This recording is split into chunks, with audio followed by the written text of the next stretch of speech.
Mitos atau fakta? Mitos atau fakta?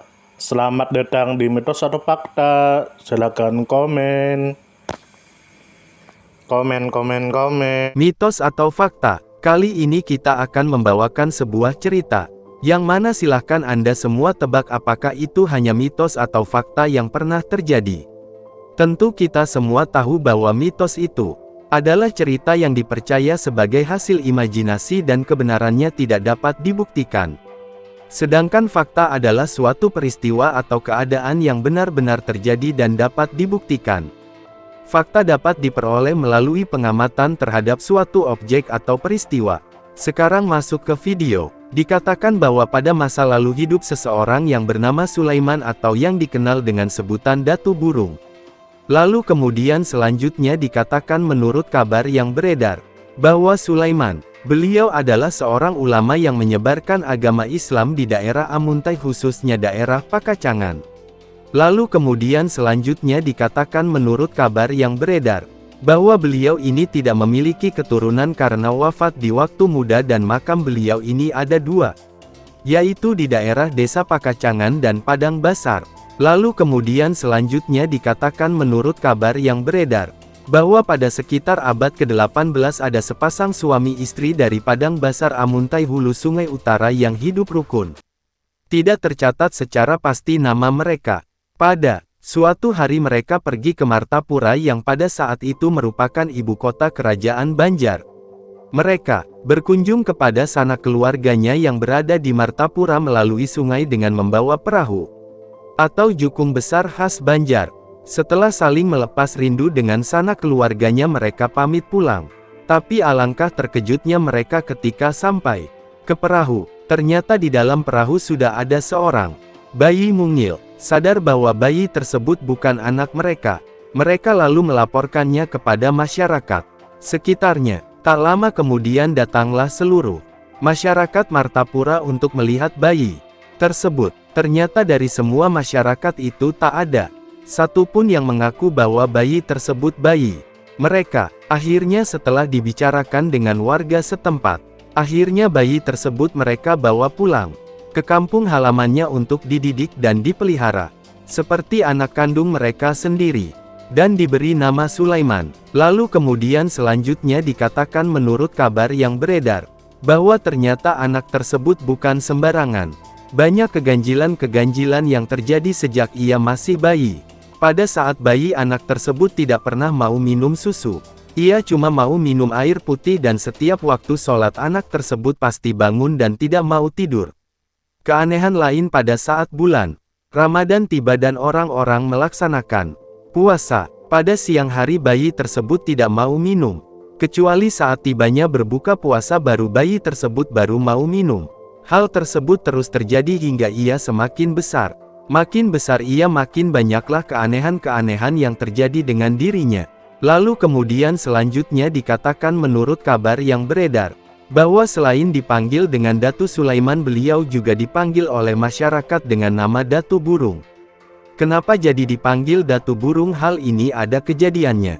Pada suatu hari beliau yang pada saat itu masih kanak-kanak, disuruh oleh orang tuanya untuk menunggu padi yang pada saat itu tengah dijemur. Padi tersebut dijaga supaya jangan sampai dimakan ayam dan binatang lainnya.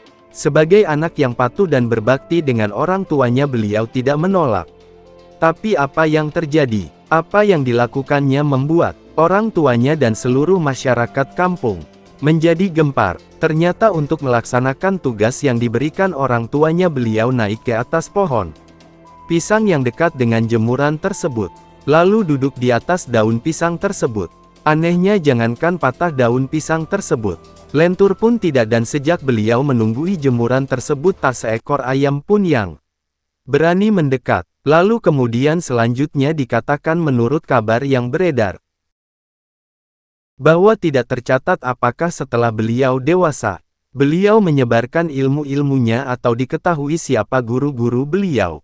Yang ada cuma kesaktian-kesaktian beliau yang masih disimpan masyarakat sampai kini. Pada suatu ketika Belanda mau menyerang desa Padang Basar Amuntai dan sekitarnya. Karena desa Padang Basar terletak di tepi sungai Tabalong.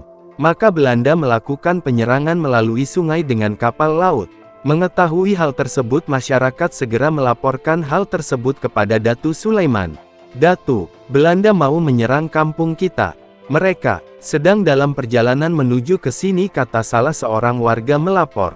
"Tenang, mereka takkan sampai ke sini," sahut Datu Sulaiman. "Mereka sudah dekat Datu, mari kita siapkan segalanya. Baik, panggil semua kawan-kawan, kumpul semua."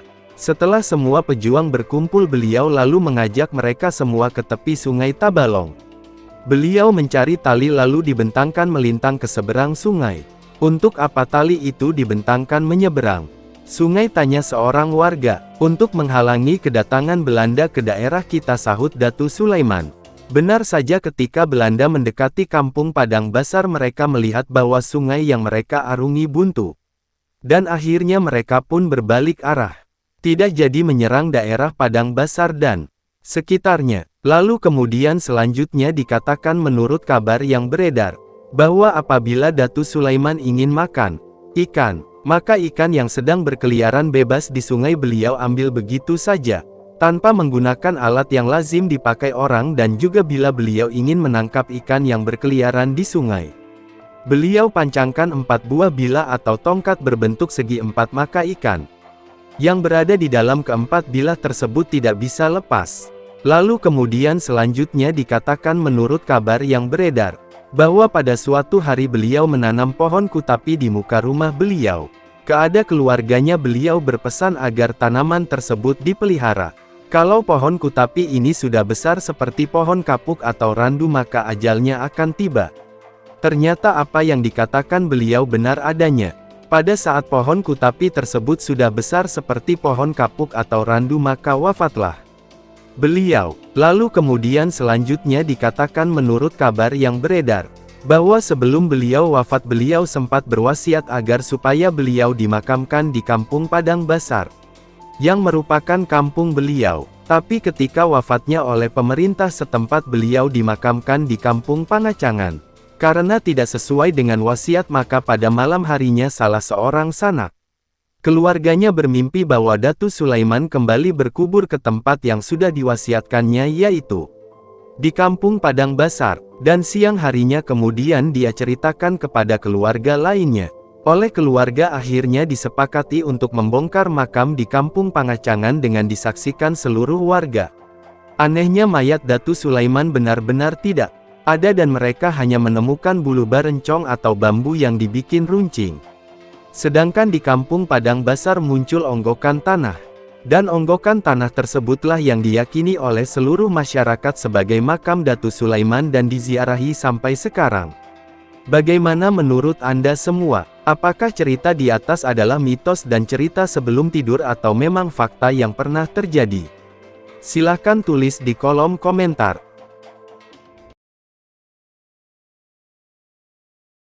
Gimana menurut Anda semua? Apakah itu mitos atau fakta? Jika mitos, silakan tulis di kolom komentar. Dan jika fakta, silakan tulis di kolom komentar. Karena kita tahu bahwasanya mitos itu adalah cerita yang dipercaya sebagai hasil imajinasi dan kebenarannya tidak dapat dibuktikan.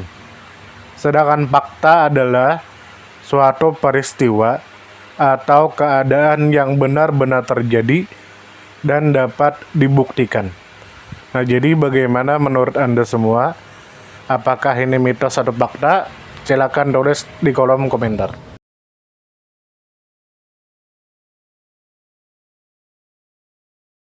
Tidur, tidur, tidur, tidur. Ayo kita tidur.